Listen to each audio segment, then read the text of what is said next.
Voter হিচাপে মই আজি আমাৰ মাননীয় হাগ্ৰামা মহিলাৰ নেতৃত্বৰ BPF দলৰ মনোনীত প্ৰাৰ্থী দুৰ্গা দাস বড়ো ডাঙৰীয়াক নাঙলৰ ছবিত ভোট প্ৰদান কৰিলোঁ।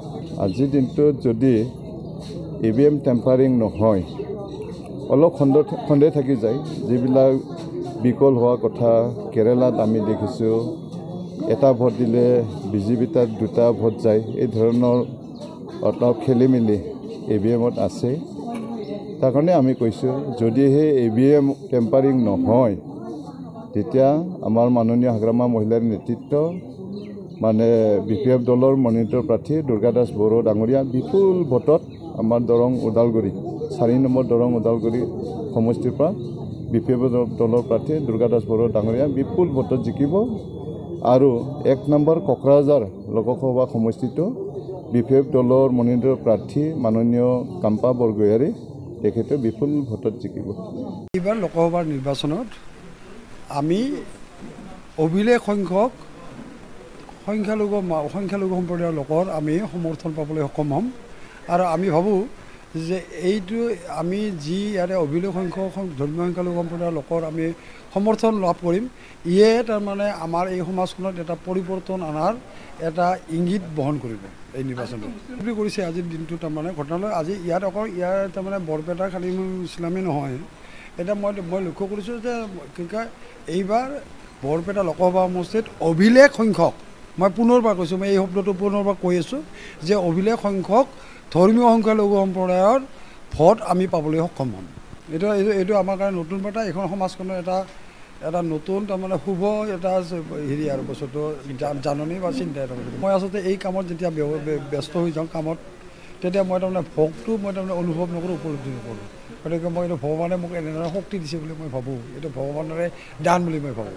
ৰাইজৰ মৰম টোপনিয়াই থকাটো তেওঁলোকে দেখিছে নে শুনিছে বস্তুটো, তেওঁলোকে কাৰ্বি আংলঙৰ ৰাইজে স্বতঃস্ফূৰ্তভাৱে ওলাই আহিছে ভোটদান কৰিবলৈ। আৰু ডিফু লোকসভা সমষ্টিত আমি বিপুল ভোটত জয়লাভ কৰিম।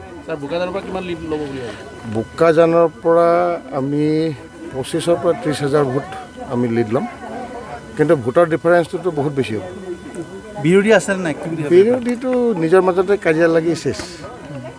আমি যোৱাবাৰৰ যিটো ৰেকৰ্ড তাতকৈ এইবাৰ আমি আমাৰ ভোটৰ সংখ্যাটো বাঢ়িব আৰু ৰাইজ খুব আনন্দিত। একচুৱেলি পৰ্যায়ত হৈ যোৱা যিবিলাক সমষ্টিৰ নিৰ্বাচন, কেইখন আসন থাকিব আপোনালোকৰ? গোটেইকেইটাই জিকিম, আটাইকেইটা জিকিম।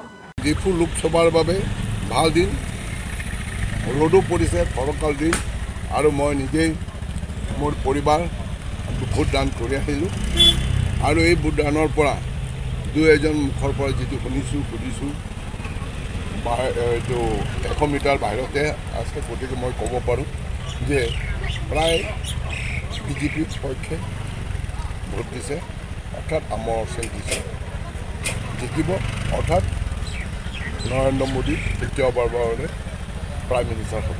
যিটো দলে তাৰ মুখ্য যিসকল মানে প্ৰধানমন্ত্ৰীয়ে হওক বা ৰাষ্ট্ৰীয় নেতাই হওক, তেওঁলোকে ইমান ধুনীয়া ধুনীয়া কথা কৈছিলে, এই তাতে মই ভুল গৈ পেলাই BJPত যোগদান কৰিছিলোঁ। তাৰপিছত লাহে লাহে যেতিয়া দলত সোমাই পেলাই দেখিলোঁ ইমান মিছলীয়া মানুহবিলাক জমা হৈ আছে তাত আৰু থাকি লাভ নাই, ওলাই আহিলোঁ। এইবাৰ জাতীয় কংগ্ৰেছে মোকে কেণ্ডিডেট দিলে, মই আজি কেণ্ডিডেট হিচাপে নিজৰ ভোটটো সাব্যস্ত কৰিলোঁ। ৰাইজক আপিল কৰিছোঁ যাতে সকলোৱে গণতন্ত্ৰ ৰক্ষাৰ স্বাৰ্থত, সংবিধান ৰক্ষাৰ স্বাৰ্থত আৰু সৰ্বাংগীন উন্নয়নৰ স্বাৰ্থত হাতৰ ছবিতে সকলোৱে যাতে ভোট দিয়ে। তাৰপৰা মই নিজে দিয়াৰ লগতে সকলোকে আহ্বান জনাইছোঁ, সকলো গণতান্ত্ৰিক ৰাইজৰ ওচৰত মই আপিল কৰিছোঁ আৰু আশা ৰাখিছোঁ এইবাৰ যি সঁহাৰি আমি পাবলৈ লৈছোঁ আমি ভালকৈ জয়ী হ'ব পাৰিম। মই 110%। বিৰোধী তেওঁলোকেতো প্ৰতিনিধিত্ব কৰিছে, বহুতো মেটেৰিয়েলছ টকা পইচা তেওঁলোকৰ আছে, আমাৰ তেনেকুৱা নাছিল। গতিকে হ'লেও ৰাইজ আমাৰ লগত আছে, তেওঁলোকে প্ৰতিনিধিত্ব কৰিছে। কিন্তু আপিল কৰিছোঁ যাতে শান্তিপূৰ্ণ প্ৰক্ৰিয়াৰে ভোটগ্ৰহণটো হওক। কাৰ্বি আংলং ৰাইজৰ এটা সমস্যা আছে, সেইটো হৈছে ইমপ্লিমেণ্টেশ্যন অফ আৰ্টিকল 244A। অসমৰ ভৌগোলিক চাৰিসীমা একে ৰাখি ইয়াৰ ভিতৰতে যি আমাৰ আৰ্টিকল 244A আছে সেইটো ইমপ্লিমেণ্ট হ'লে ৰাইজ বহুত উপকৃত হ'ব আৰু উন্নয়নৰ দিশত ধাৱমান হ'ব, অসম আৰু শক্তিশালী হ'ব। এতিয়া জাষ্ট মই ভোটদান কৰিলোঁ। সেইটো আমাৰ গণতান্ত্ৰিকভাৱে এটা স্বাধীন ভাৰতৰ স্বাধীন নাগৰিকৰ এটা ডাঙৰ অধিকাৰ আৰু সেই অধিকাৰটো সাব্যস্ত কৰিলোঁ। আমাৰ দেশৰ ভৱিষ্যতৰ কাৰণে দেশত চৰকাৰ গঠন কৰিব লাগে আৰু সেই নিৰ্বাচনী প্ৰক্ৰিয়া হিচাপে আজি ভোটদান। গতিকে মই ভোটদান কৰিলোঁ আৰু আমাৰ যিমান নাগৰিক আছে মই সকলোকে অনুৰোধ কৰিছোঁ সকলোৱে ভোট দিব লাগে, কাৰণ সেই দেশৰ ভৱিষ্যত আমাৰ সকলো জনগণৰ হাতত আৰু আমি সেই ভোটৰ দ্বাৰাই এই দেশখনৰ নেতা বাচিম, চৰকাৰ বাচিম আৰু সেই চৰকাৰটোৱে আমাৰ দেশৰ কাৰণে কাম কৰিব। সেইটোৱে আমাৰ দেশৰ প্ৰক্ৰিয়া।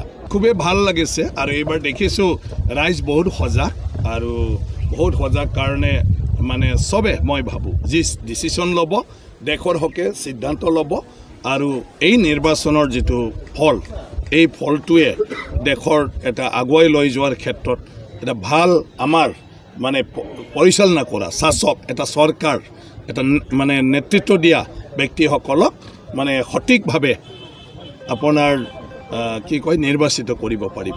ভাল লাগিছে, ইমান শান্তিপূৰ্ণ ভোট হৈ আছে। মানে এই বছৰ যেটো আমাৰ পাৰ্লামেণ্টৰ ইলেকশ্যন হৈ আছে ইমান শান্তিপূৰ্ণ কটকটীয়া নিৰাপত্তা ব্যৱস্থা আছে। গোটেই মানুহে নিজৰ মৌলিক অধিকাৰ নিজৰ বিবেক বোধ যাক দিব লগা আছে দিয়ে আছে। পুৰা কৰিমগঞ্জ হাইলাকান্দি দুটা জিলা মিলি যেটো আমাৰ পাৰ্লামেণ্ট সিট তাতে আমাৰ কেণ্ডিডেট AIUDF দলৰ পৰা শাহুল ইছলাম চৌধুৰী জয় নিশ্চিত হ'ব।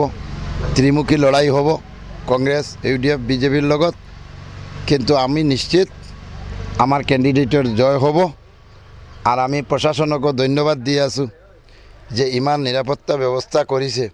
দুপৰীয়ালৈ সকলোৱে অপেক্ষা কৰিব বিচৰা নাই আৰু তাৰ উপৰিও আৰু এটা কথা আমাৰ দৃষ্টিগোচৰ হৈছে যে অন্যান্য বছৰ আমি দেখোঁ লোকসভা নিৰ্বাচনত মানুহৰ খুব বেছি এটা উৎসাহ বৃদ্ধি কৰা নাথাকে ভোট দিয়াৰ ক্ষেত্ৰত, মানে অলপ হেৰেংগা হয় ৰাতিপুৱাৰ ভাগতো।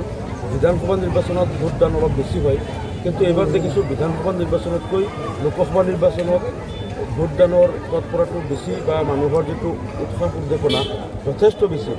আৰু এই ক্ষেত্ৰত এটা কাৰকে ইয়াত প্ৰভাৱ বিস্তাৰ কৰিছে। সেই কাৰকটো হ'ল যে নগাঁও বা মধ্য অসমত স্বাধীনতাৰ পিছত কোনো ধৰ্মীয় সংখ্যালঘু সম্প্ৰদায়ৰ কোনো MP কোনো পোৱা নাছিল, ইয়াৰ পূৰ্বে কোনো সুবিধা নাছিল। এইবাৰ যেটো নগাঁও আৰু মৰিগাঁও জিলাৰ যেটো 9 নং নগাঁও লোকসভা সমষ্টি, নগাঁও আৰু মৰিগাঁও দুইটা জিলা মিলাই 64% মিয়া ময়মনসিংহীয়া ভোটাৰ আৰু তেওঁলোকে এইবাৰ যথেষ্ট আশাবাদী যে প্ৰথমবাৰলৈকে আমি এবাৰ এজন মিয়া প্ৰাৰ্থীক আমি জিকাব পাৰিম। আৰু সেইকাৰণে আমি দেখিছোঁ হিল দল ভাঙি ভোটাৰ ৰাইজ ওলাই আহিছে। ৰাতিপুৱা ভোট গ্ৰহণ আৰম্ভ হোৱাৰ পূৰ্বেই প্ৰায়বিলাক কেন্দ্ৰতে 150-200তকৈ অধিক ভোটাৰ সমবেত হোৱা দেখা গৈছে। নগাঁৱত পুৱাৰ পৰাই অকল ইয়াতে নহয়, মই যিটো খবৰ পাইছোঁ চাৰিফালৰ পৰা মোলৈ ফোন আহি আছে, মেছেজ আহি আছে, পুৱাৰ পৰাই এনেকৈ দীঘলীয়া শাৰী শাৰী পাতি ৰাইজ ওলাই আহিছে। আৰু ময়ো মোৰ ঘৰৰ কাষৰ যিটো ভোটগ্ৰহণ কেন্দ্ৰ ইয়াত এতিয়া প্ৰায় এঘণ্টাই হ'ল মই লাইন পাতি আছোঁ। এইটো খুব শুভবাৰ্তা, কাৰণ এই যিটো ৰাজনীতি, যিটো সংখ্যালঘু সংখ্যাগুৰু আমাৰ ধৰ্মীয় মেৰুকৰণৰ যিটো ৰাজনীতি এই পক্ষবিলাকে এইবিলাক কৰে, মোৰ ভাৱ হয় যে ৰাইজে এইবাৰ এই সকলো নস্যাৎ কৰিব। মই বেয়া পালেও মোৰ মূল যুঁজখন BJPৰ লগতে হ'ব। অৱশ্যে এইটো কথা বেলেগ কথা যে BJPৰ যিজন প্ৰাৰ্থী তেওঁ চাগে একেবাৰে তলত চাগে আমাৰ মাজত চাগে বহুত ডাঙৰ ব্যৱধান থাকিব, কাৰণ UDFৰ যিজন কেণ্ডিডেট সেই UDF কেণ্ডিডেটজনক হিমন্ত বিশ্ব শৰ্মাই উঠাইছে, সেইটো জল পটকৈ ওলাই গৈছে। তেওঁলোকে যাৰ কাৰণে পলিটিক্স কৰে সেই লোকসকলে তেওঁক প্ৰত্যাখ্যান কৰিছে। গতিকে মোৰ যিটো প্ৰতিদ্বন্দ্বিতা সেই প্ৰতিদ্বন্দ্বিতা BJPৰ লগতে হ'ব। আমি তো ভোটদান কৰিবলৈ আহিছোঁ আৰু খুব ভাল লাগিছে যে আমাৰ মত এবাৰ 18 নম্বৰ ইলেকশ্যন হ'ব।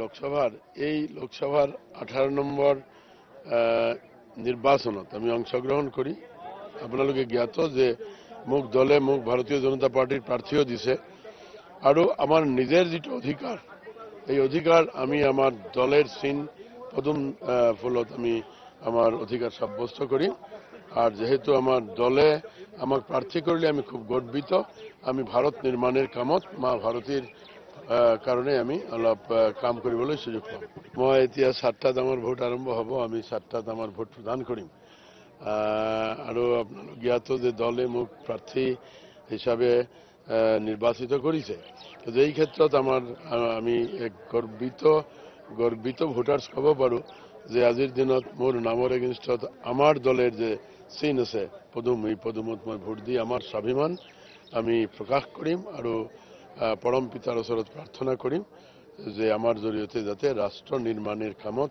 কোনো না কোনো ঠাইত যাতে আমি সহযোগ কৰিব পাৰো ভালকৈ কৰিব পাৰো আমাৰ ভোটাৰ যিসকল আছে আমাৰ লোকসভা যি আছে শিলচৰ লোকসভা এই শিলচৰ লোকসভাৰ কাৰণে যাতে আমি দেহে মনে আমি কাম কৰিব পাৰো আৰু আই অহমি মা ভাৰতীৰ কাৰণে যাতে আমি একেবাৰে জীৱনেৰ অন্তিম ক্ষণলৈ আমি কাম কৰিম আপোনালোকেও দেখি আছে আমাৰ মানুহ আমাৰ গাঁৱত আমাৰ মানুহ এতিয়া 6টাৰ পৰা লাইনত আছে এতিয়া ময়ো ইয়াতে লাইনত থিয় হ'ব লাগিব উপায় নাই মই পৌনে 7টা 6:30 আহি পালো কিন্তু তাৰ আগতে আহি দেখিলো যে ইয়াতে লাইন ধৰি আছে ৰাইজে আৰ লাইন ধৰি আছে ৰাষ্ট্ৰ নিৰ্মাণেৰ কামত তেওঁলোকে মতদান কৰিব ভাল লাগিছে কোকৰাঝাৰতো আমি ভোট দি আছিলোঁ এতিয়া দৰং ওদালগুৰিত ভোট দিম কিন্তু কথাটো হৈছে কি আমাৰ গড়েশ্বৰৰ আংশিক আৰু আমাৰ তামোলপুৰৰ মানে ফুল কনষ্টিটুৱেঞ্চি অলপমান ৰঙিয়াৰ ইয়াত আহিছে এইখিনি মানে কি ইয়াত কোনো বিৰোধী নাই ইয়াত মানে একপক্ষীয় হৈ আছে এই দুটা সমষ্টিত গতিকে বাকি সমষ্টিত যিমান লিড হ'ব এই দুটা সমষ্টিত হাইয়েষ্ট লিড হ'ব আপোনালোকক যে ভোট দিব লাগে আপুনি কৈছে যে আপোনালোকৰ কোনো বিৰোধীয়ে নাই আপুনি ধনাত্মক দিশটো কৈছে ধনাত্মক দিশটো কি কাৰণত কৈছে আপুনি কি আছে আচলতে আপোনালোকৰ যে আপোনালোকক মানুহে বিৰোধী নোহোৱাকৈ ভোট দিব চাওক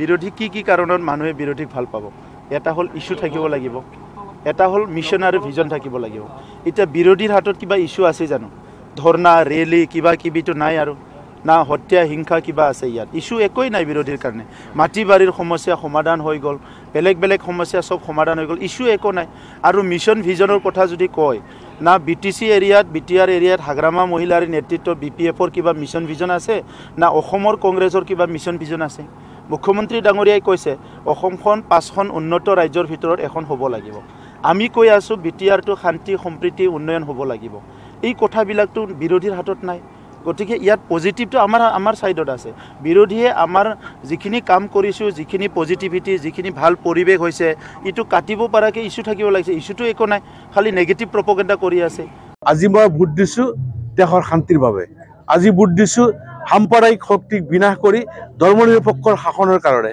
আজি ভোট দিছো যাতে আমি হিন্দু মুছলিম জৈন খ্ৰীষ্টান ইহুদী যিমান জাতৰ মানুহ আছে সকলোৱে আমি ভাতৃত্বভাৱেৰে একেলগে ভাই ককাইৰ নিচিনা যাতে আমি বসবাস কৰিব পাৰোঁ আজি ভোট দিছো দেশৰ কল্যাণৰ বাবে আজি ভোট দিছো সাম্প্ৰদায়িকতাৰ বিৰুদ্ধে আজি মোৰ ভোট দিছো আমি সকলো জনজাতি জাতি জনগোষ্ঠীৰ মানুহ একেলগে প্ৰগতিৰ দিশত আগবঢ়াই যোৱাৰ উদ্দেশ্যেৰে সকলোৱে আজি ওলাই আহিছে যে আমাৰ গণতন্ত্ৰ শক্তিশালী হ'ব লাগে আমি যে গণতান্ত্ৰিক নাগৰিক হিচাপে ভাৰতবৰ্ষ এখন ধৰ্মনিৰপেক্ষ ৰাষ্ট্ৰ বৰ্তাই ৰখাৰ কাৰণে প্ৰত্যেকজন নাগৰিক সচেতন হৈছে আৰু তেওঁলোকৰ অধিকাৰ সাব্যস্ত কৰাৰ কাৰণে আজি ভোট কেন্দ্ৰলৈ উপস্থিত হৈছে প্ৰত্যেকজন ভোটাৰেই নিজৰ ঘৰৰ পৰা ওলাই আহি নিজৰ মতামতটো সাব্যস্ত কৰিব গণতন্ত্ৰ ৰক্ষাৰ স্বাৰ্থত সংবিধানে যিটো আমাৰ অধিকাৰ দিছে ভোটাধিকাৰ সেই ভোটাধিকাৰটো প্ৰত্যেকে নিজৰ বিবেকৰ দ্বাৰা ভোট প্ৰদান কৰি দেশত সুশাসন প্ৰৱৰ্তন কৰি আমাৰ শান্তি সম্প্ৰীতি ৰক্ষা কৰি যাতে সকলো জাতি জনগোষ্ঠী মানুহ একেলগে ভাই ককাই হিচাপে বসবাস কৰিব পাৰোঁ তেনেকুৱা এটা শান্তিৰ ৰাষ্ট্ৰ নিৰ্মাণৰ অৰ্থে আজি তেওঁলোকে ভোটদান কৰাৰ কাৰণে মই আহ্বান জনাইছোঁ ইনচাফিচিয়েণ্ট লাইট মই কৈ আহিছোঁ অফিচাৰক চিম্বলবিলাক ভালকৈ মানুহে দেখা নাই মই নিজে দেখা নাই চশমা পিন্ধিও চাইছোঁ খুলিও চাইছোঁ আৰু অফিচাৰগৰাকীক কৈ আহিছোঁ লাইটৰ অভাৱ হৈছে লাইটৰ ব্যৱস্থা কৰক কাৰণ চিম্বলবিলাক মানুহে দেখা পাব লাগিব কোনে কি চিম্বলত ভোট দিয়ে তেওঁ সেইটো পৰিষ্কাৰকৈ দেখা পাব লাগিব ইয়াত অসুবিধা হৈ আছে প্ৰতিদ্বন্দ্বীটো নায়েই প্ৰতিদ্বন্দ্বী দেশকে বিজেপি আৰু বিপিএফৰ লগত হৈ আছে মই সদায় কৈ আছোঁ আপোনালোকৰ আগত যে BTD এলেকাত BPFৰ লগত কণ্টেষ্ট হ'ব আৰু নন BTD এলেকাত BJPৰ লগত কণ্টেষ্ট হ'ব। দৰং ওদালগুৰি যিটো লোকসভা সমষ্টি এই সমষ্টিটো এইবাৰ নতুন আৰু তাত আগতে 10টা আছিলে, এইবাৰ 11টা সমষ্টিয়ে অন্তৰ্ভুক্ত হৈ পেলাই যি ধৰা আমাৰ এই ঘোঁৰাবান্ধাৰ আজি সেই লোকসভা সমষ্টিৰ ভোটদানৰ প্ৰথম পৰ্বত আহি মই উপস্থিত হৈছোঁ আৰু মই নিঃসন্দেহে এটা কথা ক'ব পাৰোঁ যে আজিৰ দিনটো আমাৰ অসমৰ ইতিহাসত এই দৰং ওদালগুৰি সমষ্টিটোৱে এটা অভূতপূৰ্ব এটা পৰিৱেশৰ সৃষ্টি কৰিব, কাৰণ মই এটা ৰেকৰ্ড সংখ্যক ভোটদান হ'ব বুলি মই নিশ্চিত। এইটো হৈছে মোৰ মানে নিজা ভোট কেন্দ্ৰ হয়, গতিকে ইয়াতে ভোট দিবলৈ আহিছোঁ। ভোট দিম এতিয়া আৰু সকলোলৈকে ক'ম যে খুব শান্তিপূৰ্ণভাৱে ভোট হৈ যাওক, সকলোৱে ভোট সাব্যস্ত কৰক আৰু শান্তিভাৱে হওক ভোট, এয়াই আৰু আমাৰ কামনা হয়। আৰু ভোট দিব অহাৰ পূৰ্বে আপুনি মৃত্যুঞ্জয় মন্দিৰলৈ গৈছিলে, কি ক'ব? নহয়, একচুৱেলি মই নৈমিত্তিক মোৰ ঘৰৰ মন্দিৰ আছে, তাতে মই পূজা কৰোঁ। মই আজি নৈমিত্তিকখিনি কৰিলোঁ, কৰি আমাৰ যি মানে ঐতিহাসিক আমাৰ মহামৃত্যুঞ্জয় মন্দিৰ আমাৰ গোসাঁইগাঁও ভেৰভেৰী পুৰণিগুদাম ব্ৰহ্মপুৰত আছে, এই মন্দিৰত গৈ অভিষেক কৰিলোঁ, বাবাৰ আজি পূজা কৰিলোঁ, কৰি পেলাই এতিয়া ভোট দিবলৈ আহিছোঁ। ভোট দিম, দি পেলাই আমি বিভিন্ন ঠাইলৈ যাম আৰু যাই মানে তেনেকৈ দিনটো ব্যস্ত থাকিম আৰু।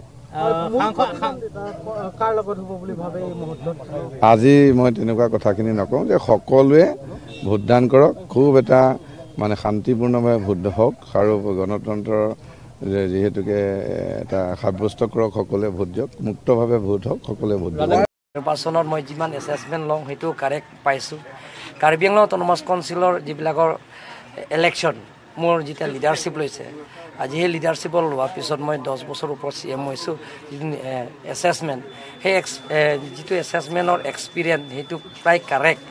আৰু এছেম্বলি ইলেকশ্যন আৰু MP ইলেকশ্যন সেই গোটেইখিনিৰ নিৰ্বাচনৰ মই এডভান্স মানে এছেছমেণ্ট লওঁ। সেইমতে মই যিটো ৰিপৰ্ট পাইছোঁ আৰু গোটেইখিনি মই খবৰ লৈছোঁ আৰু এজন মানুহৰ পৰা মই ৰিপৰ্ট লওঁ, ফৰ্ম দিওঁ মই অপজিশ্যন কিমান আছে, যেনে ফৰ এক্সাম্পল এইটো পলিং ষ্টেচনত আমাৰ ইয়াত কিমান ভিলেজ আছে, কিমান ভোটাৰ্ছ আছে, BJP কিমান আছে, কংগ্ৰেছ কিমান আছে, ইণ্ডিপেণ্ডেণ্ট কিমান আছে, সেই গোটেইখিনি এডভান্স এছেছমেণ্ট লয়। সেইটো মই পাইছোঁ। 4 লাখ পৰা ইয়াত জিকিম, 4 লাখৰ কম নহয়, খালি জিকা মাৰ্জিনটো। আপোনাৰ এছেছমেণ্ট মতে ছেকেণ্ড পজিশ্যনত কোন আহিব? ছেকেণ্ড পজিশ্যনৰ তেওঁলোকৰ লাখো হোৱা নাই, 1 লাখ কংগ্ৰেছ হ'ব। কংগ্ৰেছ আৰু এইটো APSLC বুলি এটা নতুন আছে ইণ্ডিপেণ্ডেণ্ট গ্ৰুপ, সেই ইণ্ডিপেণ্ডেণ্ট আৰু এইটো কংগ্ৰেছতে আহিব, লাখো ক্ৰছ কৰা নাই তেওঁলোকে। অসমৰ ৰাইজক আহ্বান জনাইছোঁ যে আপোনালোকে ভোট প্ৰদান কৰক, নতুন জেনেৰেশ্যনক কৈছোঁ আপোনালোকে ভোট দিয়ক। আৰু দ্বিতীয় কথা, এই ভোট বিবেকৰ ভোট, আপোনালোকে বিবেকক ভোট দিয়ক। উন্নয়নৰ দিনে নিশাই কষ্ট কৰিছে। যেতিয়া আমাৰ কেপ্টেইন ভাল খেলুৱৈ হয়, তেতিয়া আমাৰ লগত থকা যিবিলাক প্লেয়াৰ আছে, প্লেয়াৰবিলাকক ভাল খেলিবলৈ চেষ্টা কৰে। আৰু আমি আশা কৰিছোঁ যে মুখ্যমন্ত্ৰী ডাঙৰীয়াই দ্বিতীয় ফেজলৈ যি ধৰণে কষ্ট কৰিছে ভাবিব নোৱাৰে, আপোনালোকে ভাবিব নোৱাৰে মুখ্যমন্ত্ৰী ডাঙৰীয়াই কিমান কষ্ট কৰিছে।